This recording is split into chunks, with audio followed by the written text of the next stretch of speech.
So we started off with V'shavti B'Shalom Beisavi. Remember an interesting thing. There's Vayida Yaakov Neder, which is the whole Avodah page Kuf Nun Tes. Vayida Yaakov Neder, which is the whole Avodah of Yaakov at the V'shavti B'Shalom Beisavi. He's just looking at the goal. He's looking at the goal. I'm going to come home in peace, and that's.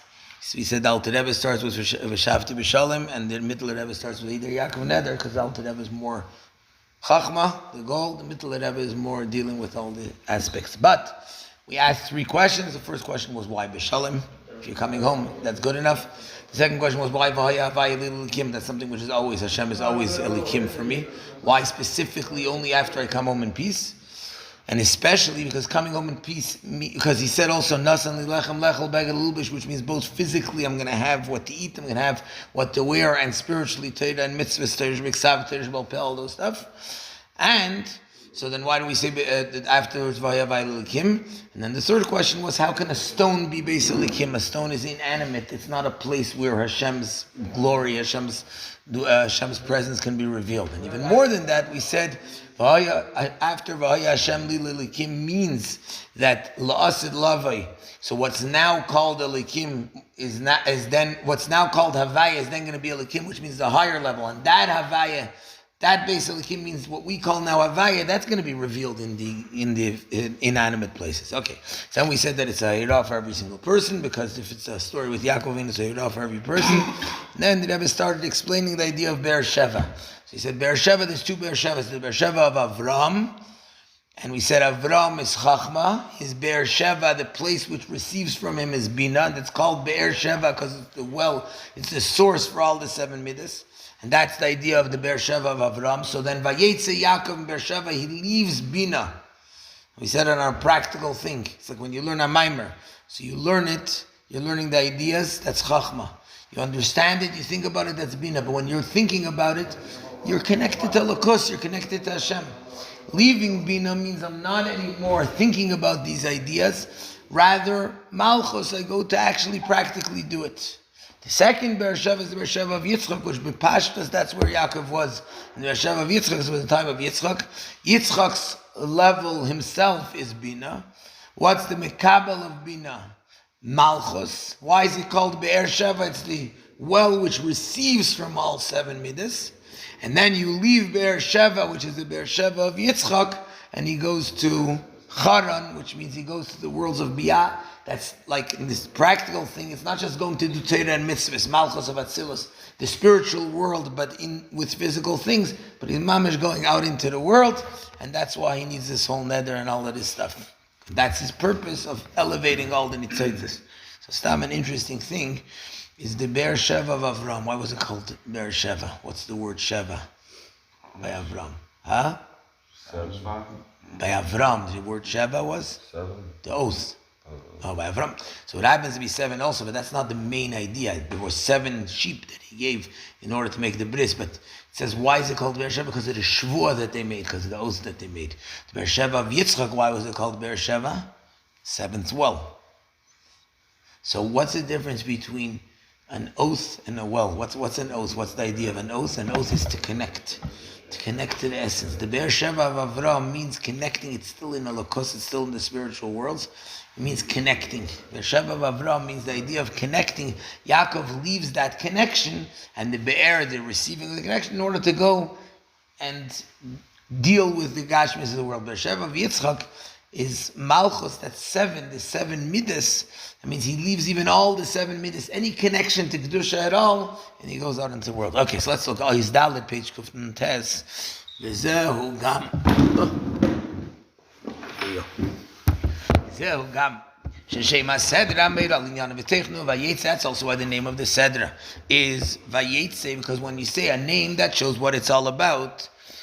He called inina birurim shebirar Yaakov. It's a Lavan.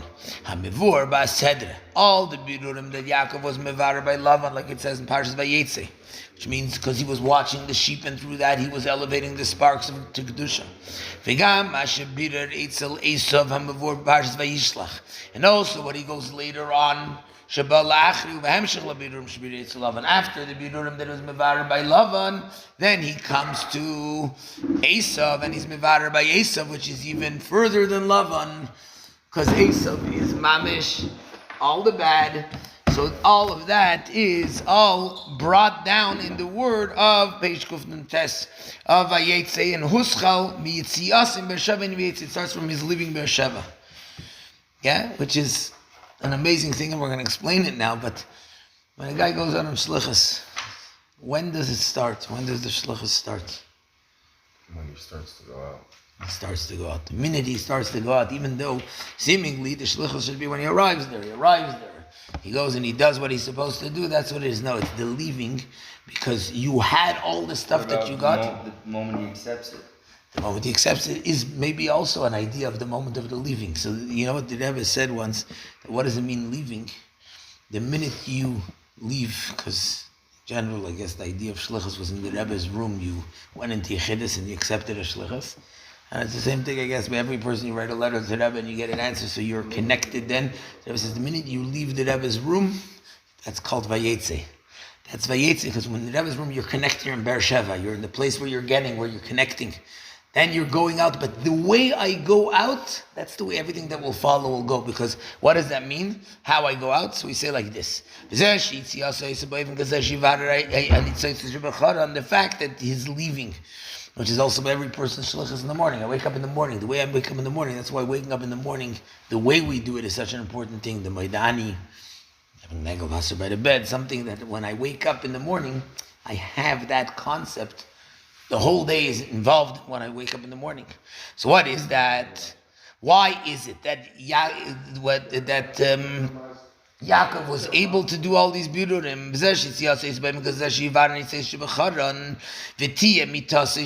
fact that Yaakov left in a way that he's going to be able to be mevarer than it says, and it should be mitase shleima, like Avram shiyasim menu Yishmael, like Yitzchak shiyasim menu Esav. Avram was a good Jew. We're learning about him. We're reading about him. Lech lecha vayeda. Okay, now we're still Chayesara, we're still pretty much with Avram. Avram was a great guy. He was the first one to reveal the Lakos in the world. But there was something that was missing. What was missing? Yatsa mimenu. Something was able to come out of him. He himself was complete. But there was something negative that came out of him, which that was Yishmael, Chesed of Klippa. Yitzchak was definitely a great guy. He was an Oila Tmima and all that. But also by him, Yatsa mimenu. Something negative came out of him, and that was Esav. Why by them was there still the Yatsa Mimenu? And by Yaakov was Mitase Shleim. All of his children were holy. Nothing bad came out of him. Yeah, but they weren't. They did that thing to Yosef. Huh? They did that thing to Yosef, but they were still, that's what the Torah, after it says all the things that they do wrong, the Torah says, Vayu b'nei Yaakov shnei Masi, were still all tzaddikim.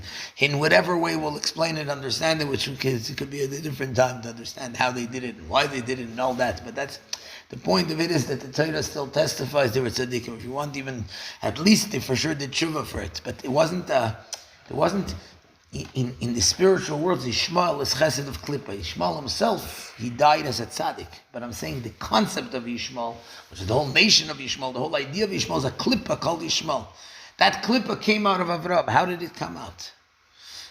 Because Avram was chesed. Chesed means one kav, one idea, chesed, kindness, bringing down Elokos into the world. But when you have just that one kav, that spiritual kav of chesed, something negative can also come out of it, because as soon as it comes into negativity, as soon as it comes into the world, Yishmael, who was Yatzam Mimenu, because Yishmael wasn't, even if he was a tzaddik when he passed away and all those things, but he wasn't like the others, he wasn't in the world of the spiritual worlds. So therefore, something negative can come out, something Esav. Yitzchak was the kav of Gvura, so Esav can come out of it. Yaakov, nothing, all of his children, they were all in the worlds of Bria, they were all in holy things. Why? Because he was Tiferes. Because Yaakov knew how to connect the world with Elokos. Avram brought down Elokos, but when you bring down Elokos, you can have sometimes parents, very spiritual, holy people, but their kids, they don't hold on to that spirituality. Why? Because it's too much for them. You can have parents on the other side, very down, very, very grounded in the world. But the kids, it's too grounded, so they also they leave it.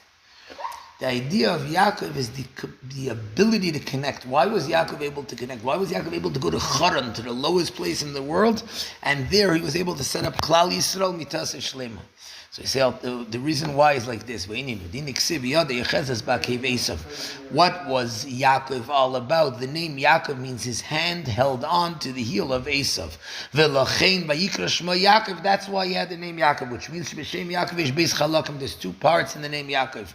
Yud, Yud, there's the Yud, because the letters of Yada, Yud, Dalid, Vav, it's the same letters as Yud. The Ekev and the heel. Shemevor b'teira oir reish parshaseinu. Sheyaakov ubchinas Yud Ekev and teira oir. It says Yaakov is Yud Ekev. What does that mean?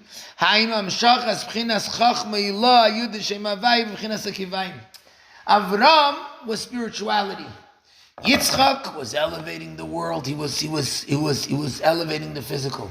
Yaakov was the one who was revealing Elokus in the world.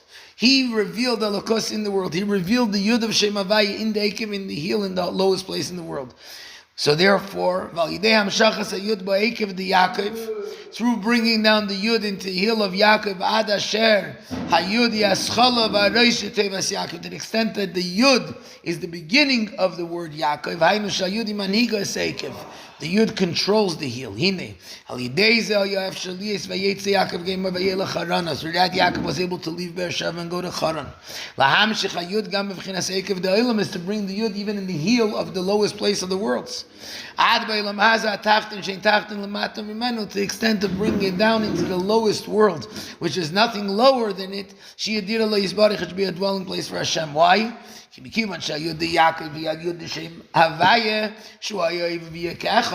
this Yud? It's the Yud of Shem Havaya. Shem Havaya is past, present, and future, all as one. Everything is equal.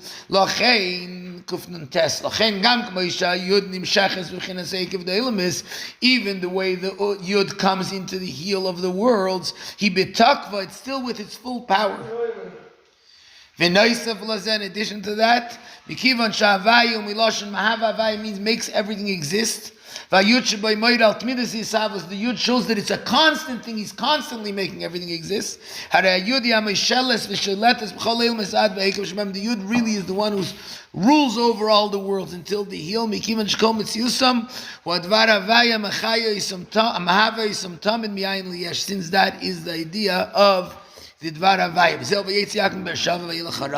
Yaakov left Beersheba and he went to Haran. Yaakov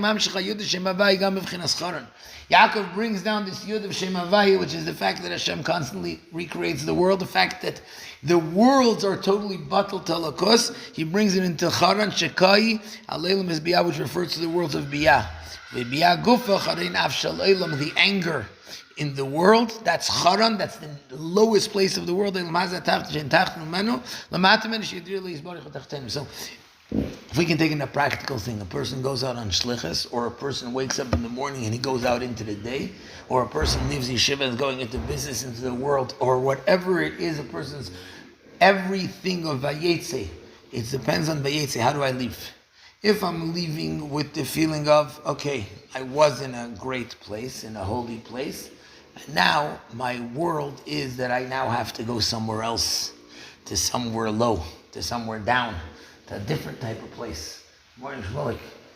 So that idea is something which is that. Then I'm not going to manage.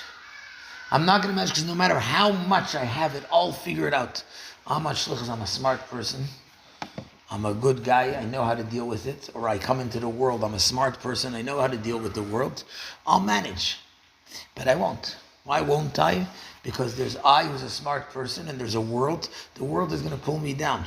So even if I personally remain connected to whatever I have to be connected, yotza mimenu, negative things come out. Yeah? Should we get really nitty gritty? I think yesterday was Shlomo Kavach's yahrzeit, no? No, it was the night of his decision. So in order to make aliyah for his neshama, so we'll try and learn from him. Now, some people have to learn positive, and some people have to learn negative. There's a lot of positive to learn from him also, but that's easy. The question is, where did he go wrong? Where did he go wrong? Yeah, went wrong. Huh? Yeah, went wrong. Yeah. That's just big. I spoke to him about like customer. Yeah, that's what I'm saying. So where did he go wrong? 'Cause I just actually saw a letter from the Rebbe. It was Titus. Huh? I don't know if it was. I don't know. It wasn't his typhus because he was actually a man who was dedicated to Ahavas Yisrael. That was his typhus. His typhus was to help a fellow Jew. I just saw a letter from the Rebbe actually. Punkt Bashgacha Pratis, where someone apparently, it doesn't say there the name Shlomo Kalbach, but that's pretty clear that that's what the thing. The Rebbe says, "What you're asking me, what do I think about so and so?" He says, "I'm shocked that you're chayshid me."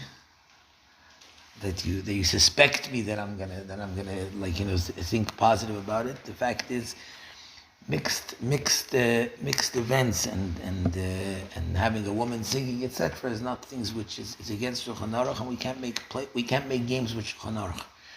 Apparently, this is the way the story goes, and whether these stories are true or not true, but apparently there probably was something like that. He went into the Rebbe in Yechidus, and he says to the Rebbe. He said like this: if I make a concert, then if it's a mixed concert, he says then I'll get, let's say, 1,000 kids, boys and girls. Out of those 1,000 kids, I'm hoping 100 of them will stick, and whatever we'll be able to get something. He says if I make a concert, boys and girls separate, who's gonna come? 5 yuklach. And from those 5 yuklach, what am I going to get? So I'm trying to... And apparently the Rebbe said to him, what you say may be true. I'm not arguing with what you say. But there's an Eibishter, and there's a Shulchan Aruch, and it's not up to us to play games with the Shulchan Aruch. We don't have that ability to start making these cheshbainas. It's not us. It's not me. It's the Eibishter's cheshbainas, and that's it. In other words, there's a concept of what does the Eibishter want in the world? He tells us. The Rebbe said it in the Sikha. The Rebbe says when there's a fire, people say when there's a fire in the street, when there's a fire burning in the street, so you put it out with whatever liquid you can get, even if it's dirty water. And they were trying to say, it doesn't matter if you're pure in Kedusha, in Elokos, and whatever it is, in doing everything right. It doesn't matter if the waters are dirty. You have to put out the fire, there's a fire burning. So the Rebbe said, yeah, that works to an extent. What happens if you try to put out the fire with gasoline? It's also a liquid. Make the fire bigger. He says, you're trying to put out the fire by doing things which are against what the Eibishter wants. We don't have... If we were able to make these cheshbainas, we can make the cheshbainas, but we can't. It's not up to us to make the cheshbainas. You know what happened with your grandmother, no? You never heard the story of your grandmother?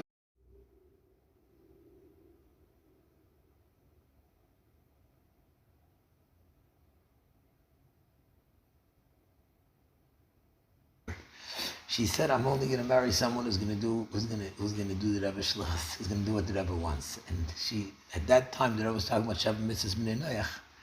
She met your grandfather, the moment of silence, whatever. She met your grandfather, was a lawyer. Was it? The Regent's prayer. She says she thinks that the Rebbe was never for the moment of silence. So what was it? The what? The Regent's prayer. It was. The prayer. Yeah. The prayer that right. That's what the Rebbe started with. Then it was. It had both aspects that you basically asking for your needs and accepting it. Right. And it's one God. Basically. Right. So she figured your grandfather was a lawyer. He was supposed to be a brilliant lawyer.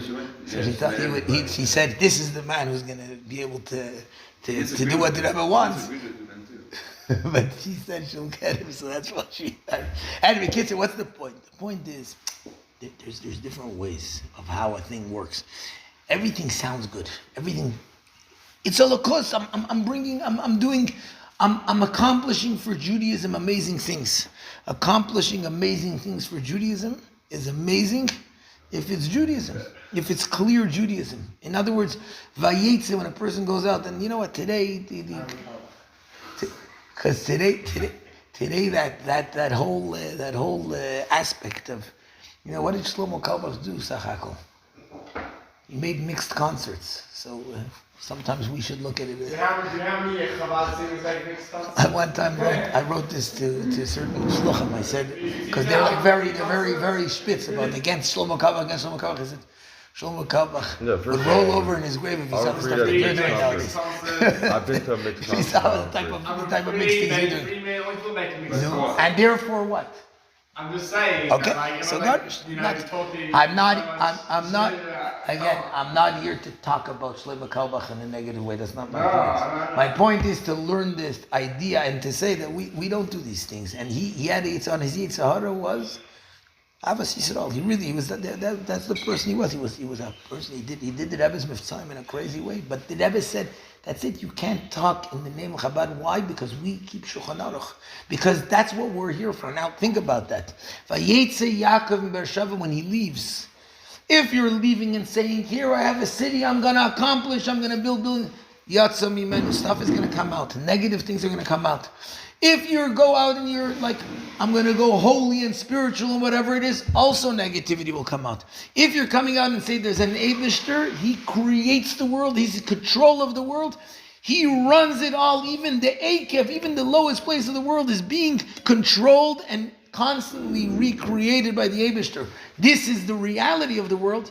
Then it's going to be mitase shleima, even in the lowest situations, because it's Shulchan Aruch. Shulchan Aruch means Shulchan Aruch. That's it. I respect what the Eibishter is saying, and that's the reality. I mean, now they have in the world, they have a whole story. She's actually here now. This lady who was the head secretary or something of the president of Israel, Mashu Kazeh.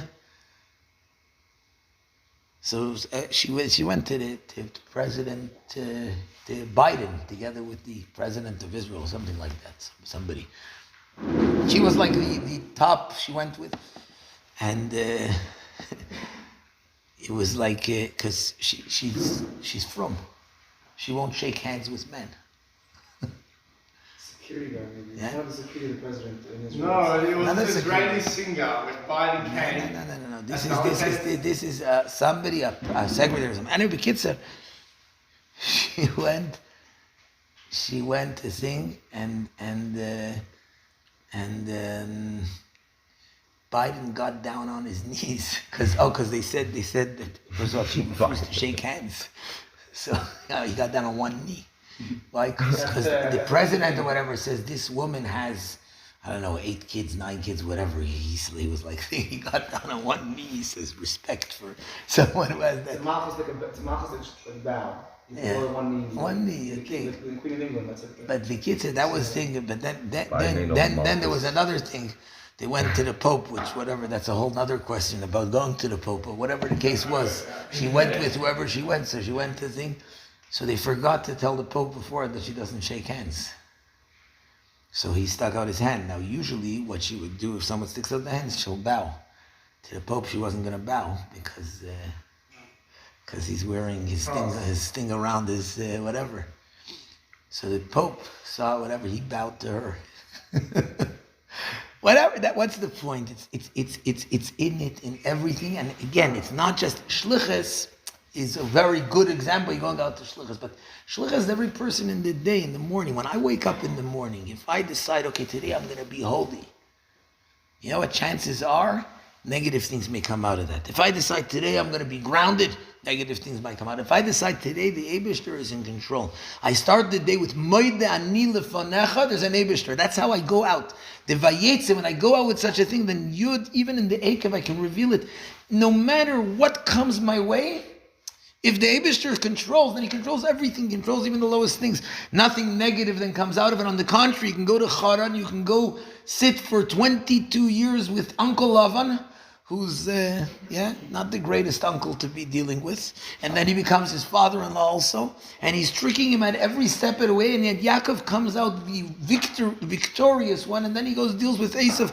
Not just victorious, the other bit, like we learned about Sarah. Similar thing to what we learned about Sarah. When you come with the bittul, with the realization of Malchus, that's the first. Now the Rebbe continues in Hey, this Yerida of Yaakov leaving Beersheva and going to Haran is Seirech Aliyah. So now the Rebbe says an amazing thing. Besides for everything, yes, you're realizing you're doing your shlichus, everything. You have to know that when you go down, there's going to become a higher elevation as a result. So you're going down. You're going down to charan. You're going down to love, and you're going down to all types of stuff to deal with in the world, but there's aliyah coming out of it. In addition to the regular thing, that when I'm going to do my job and fulfill my mission, then there's going to become a higher thing, both for me and obviously for having fulfilled the mission. But once I fulfill the mission, I get special medals and all that. It says the love of Esav. Through the fact that it was Mevara love and Esav, he reaches a higher level than it was earlier. Come on, that the Rebbe says we're going to deal with later. But now I want to say something else, says the Rebbe. Beforehand. In order to manage to bring this yud into charan and to refine all these sparks. For that Hashem first gives him a higher power, which he didn't have in the beginning, or even though maybe he has it hidden, but it's not there in a revealed way. In other words, when a person goes out on shlichus, when a person goes out bichlal in the day, he wakes up in the morning and he goes to the day, he gets special koiches from the Eibishter, more than anything he ever had before, in order to be able to accomplish the mission that he has, and specifically when the mission is in a low place. So, yeah, that's the thing. When a person thinks, sometimes you have a bacher says, me, I'm not chassidish. First of all, not Chassidus, that's pretty good. He already did something good, because Chassidus is Chassidish. You know what I mean? Chassidish. It's like I'm acting it, but I'm not a real Chassid. I'm not a real, I'm not this thing. That's just not me. Maybe one day I'll be it. Right now I'm not.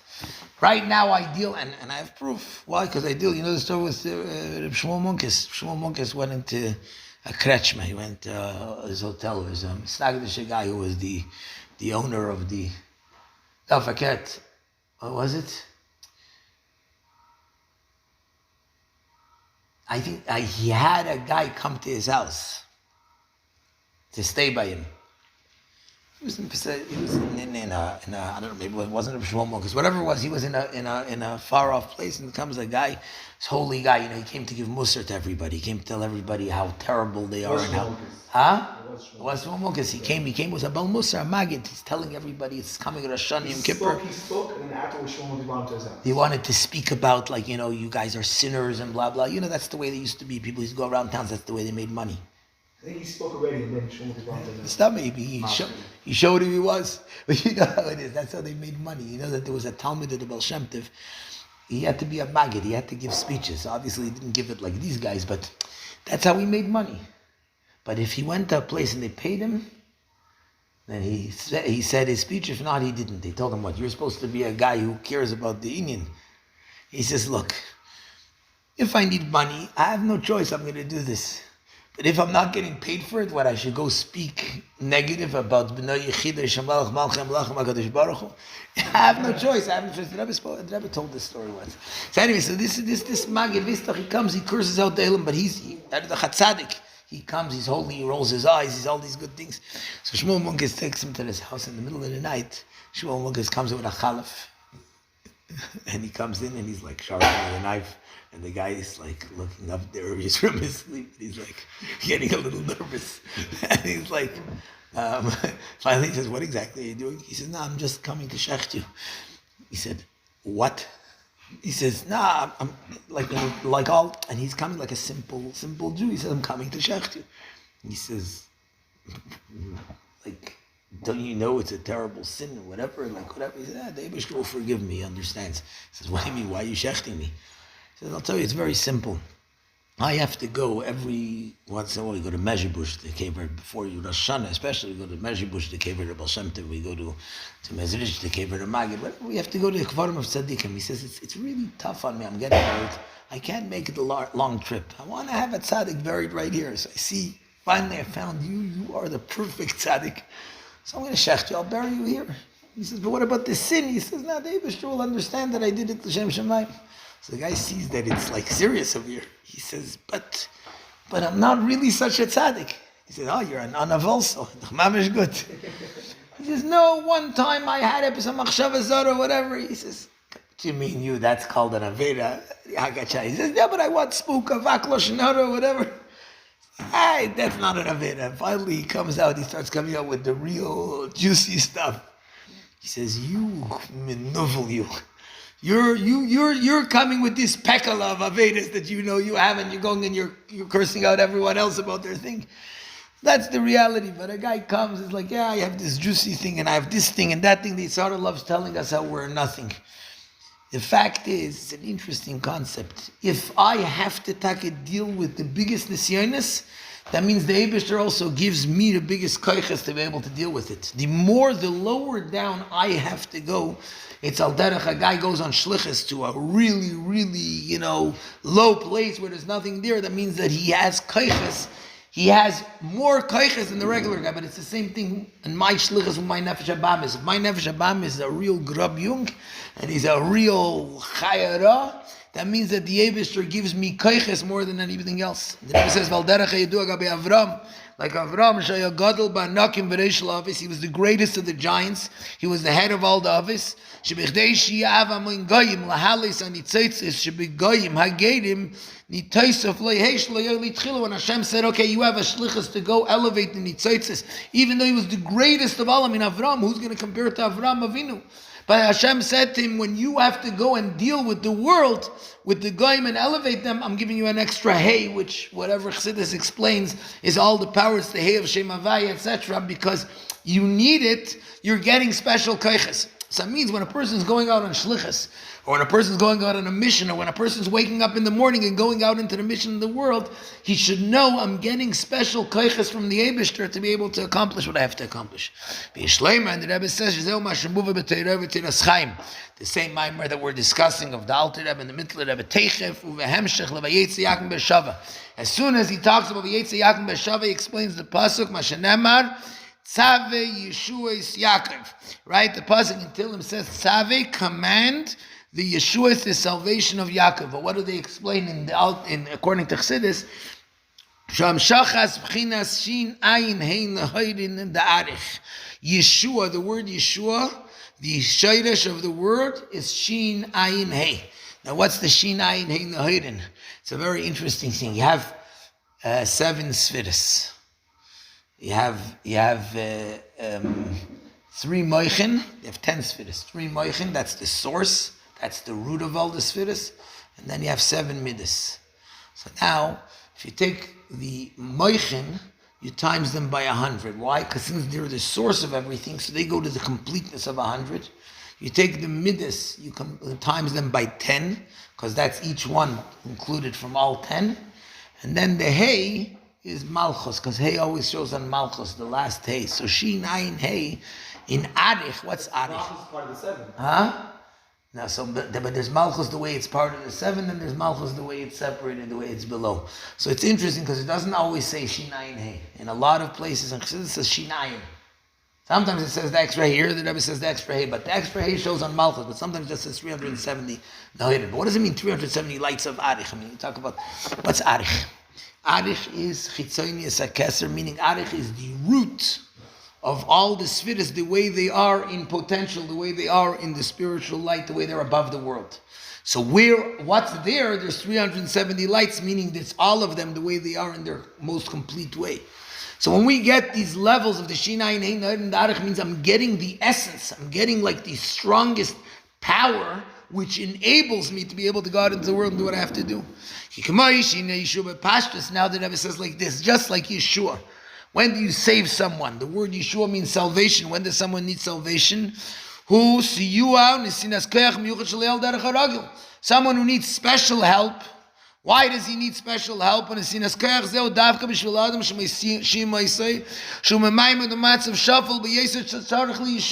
person need to be saved? When he's in trouble, he needs to be saved. The inner pirush of Yeshua, which is in when does a person get all of these levels to be able to do what he has to do? When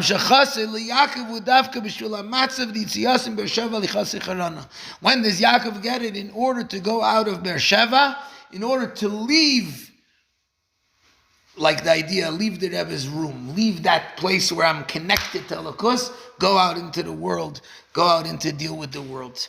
And how is he able, Yaakov, to bring this Yud into the Ekev, even into Charan itself, into the lowest place? To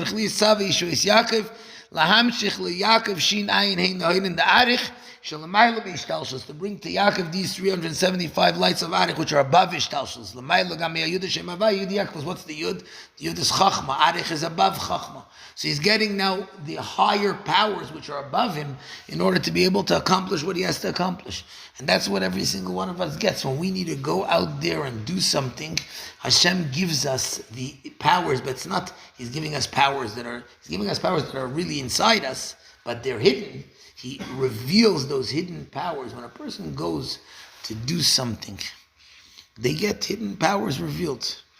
It's an amazing type of thing. And sometimes, Dafka, when you're in a story, I don't think I told this story before. There was a bunch of ladies, 20 women. They went, this is probably in the Lameds, in the early 70s. They went from Brooklyn, they flew to Detroit, Michigan for a kinnis. You know the story? Stuck there? Yeah, they got stuck in the airport. They didn't get stuck. That's what they said. They called them stuff. It's an interesting thing, the way the head was then. I mean, it's like they're in the airport, they're stuck as a snowstorm. What's the first thing? Okay, put in a quarter in the payphone and call the Rebbe's office. They called the Rebbe's office. We're stuck in Detroit. So Yavin Klein says, the Rebbe wants to know what does stuck mean. So she started to explain the word stuck. So the Rebbe knows what stuck means. The Rebbe says that a Jew is never stuck. If you're somewhere, it's for a reason. They went around, they gave out Shabbos candles. And to the extent that a lot of women today that are lighting Shabbos candles, and thanks to that being stuck in the airport. But it's like, when a person's stuck, when you're in a situation like that, it brings out koiches, which you never even knew you had. Otherwise, you'd be in the airport, not necessarily would they be running around doing the thing. It's the concept of someone going and knowing, and it's every one of us when we're stuck. Sometimes I feel stuck. Nah, it's not shaykh, I can't. That's when we get the highest koiches possible to bring the yud into the lowest place possible. To imagine what it means, Yaakov going to Charan, we spoke of before, he's leaving Beersheba, he's going to Chutz La'aretz, he's going to where? He's going to deal with Lavan Arami, who was not a nice guy to deal with. Every step of the way he's tricking him. The immorality in the entire place of Charan was the lowest in the world at that time. And yet Yaakov is there. So good, let's do one more paragraph. What does it mean, Tzaveh Yeshuas Yaakov? Doesn't say Tein Yeshua Yaakov. It says Tzaveh, command the Yeshuas of Yaakov. Shamshachas HaYeshuas Shin Ayin Hein Nahoidin LeYaakov Tia Ba'ifin the Tzaveh Lashon Tzavse V'Chibur. The way that Yaakov gets these 375 lights of Arich is in a way of connection. Even though these 375 lights, they're above Yaakov, they're above even the Yud of Yaakov. Not just that Yaakov gets them. They're connected to him, they're part of him. They're given to him in an internal way, it becomes part of him. In every aspect of his mission, he feels these great powers that he never even knew he owns. And because Yaakov got these great lights, this Yeshua, in order to go to Charan, he was certain. Even before he went to Charan, he was sure his tefillah will be fulfilled. That he knew that Hashem is going to give him because he knows I have those powers. There's nothing to be afraid of. It's like when a person goes out and he knows he has those higher powers. Nothing sways him, nothing scares him. There's nothing. Okay, one more story. A guy went to prison. A guy went to prison for a Miftzayim. He went on Sukkot or wherever it was. So, you go to these blue collar, white collar. White collar prisons. Over there is many Jews sitting there, and mostly from Jews. He says, he's a guy, a Chassidish Yid, a Polish or whatever. He says, he's from Montreal. He says, like, so what? He's talking to him, he's mechazik and whatever, but he says to him, what happened?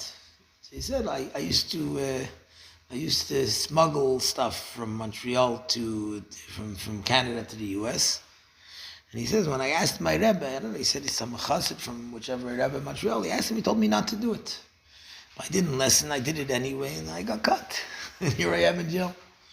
So Lubavitch or Bachri said, I don't understand. Your Rebbe told you not to do it. How could you do it? So he says, you Lubavitchers, you think that everybody's like Lubavitch. He says, but yes, it's very different. When a Rebbe tells you something, it's an advice. He says, I want to tell you about the Lubavitcher Rebbe. He says, this guy, he says, I grew up in Crown Heights. At that time, Crown Heights was quite a more Jewish thing, and instead, Crown Heights started getting very, very dangerous. And he says, I lived in an area, I was a little kid, my father lived in an area which was, I don't know, probably past Utica, so over there in places nowadays that's part of Crown Heights, but back then this was like really, really dangerous places to be. And he says the Rebbe was storming, don't leave the Shchona. He says, my father was not a Lubavitcher Chassid, he was a Polisher Chassid, but he knew that, you don't go, he decided you can't, he's not able to last over here in this place. It's pretty dangerous. But before he leaves, he has to go into Lubavitcher Rebbe, because you can't just go if he's saying not to. I mean, it's a tzaddik. You have to. So he went into Yechidus and he said to the Rebbe, I can't, I have to leave. It's crazy, it's dangerous. So the Rebbe said to him like this. The Rebbe said, right in the same area as you, there lives another Jew, also not a Lubavitcher Chassid, a Polisher. And he has a supermarket. Now, if you're going to leave, there's not going to be anybody supporting him. And if he leaves them, where's he going to get his livelihood from? So you can't leave him behind. So he says to the Rebbe, yeah, but it's dangerous. The Rebbe said, I promise you, say nothing negative will happen. Nothing negative will happen to you. You'll be safe. Fine. So he goes. This guy is telling now. He says, my father goes to this other Jew. He says to me, no, I was by the Lubavitcher Rebbe, and you know how much he cares about you because of you. He told me to be here, and he said a promise that you stay here, nothing bad will happen. Good. He says, this guy, I was a kid. I was bicycling home from school one day, and I passed by the supermarket, and I see there's a bunch of police cars there. So, kid, you want to see what's going on? I went to see what's happening in the supermarket. He says, I see the police are standing there, and this guy that I knew, like my father's friend, says he's standing in front of the counter. Behind the counter, there's cans. He says the gems of the store, just a fruit store. The only thing they had was like special was tuna cans. Yeah, tuna cans and things like that. He says there's bullet holes in all these cans, and there's like oil dripping out of them. Like Maamar, all the cans, they have bullet holes in them. And he says, I see the police are questioning him. They say, what happened? He says they came, two guys with guns, and they said, give us all your money. So the police said, what did you say? I said, no, I'm not. So what happened? So they said, we're going to shoot.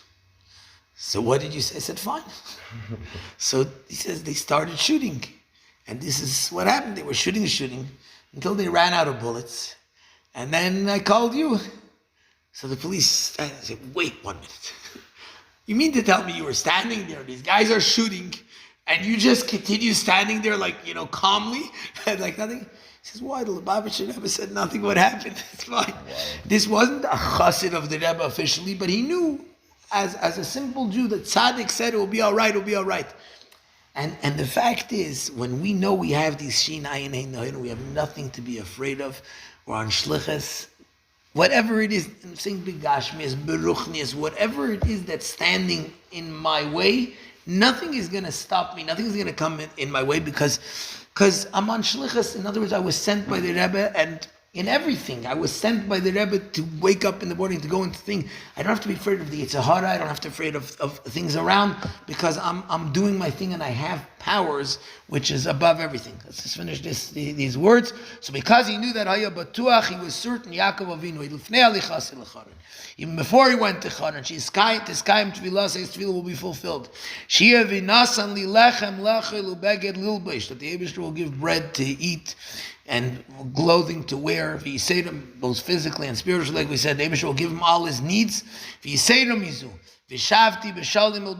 I'll return peacefully to my father's home. I'll come back and I'll have accomplished my mission, which means the accomplishment of the mission, that Havaya, which is above the world, is going to be the natural thing for me. That even the world, the lowest part of the world, is going to be a Beis Elikim. Shkoyach.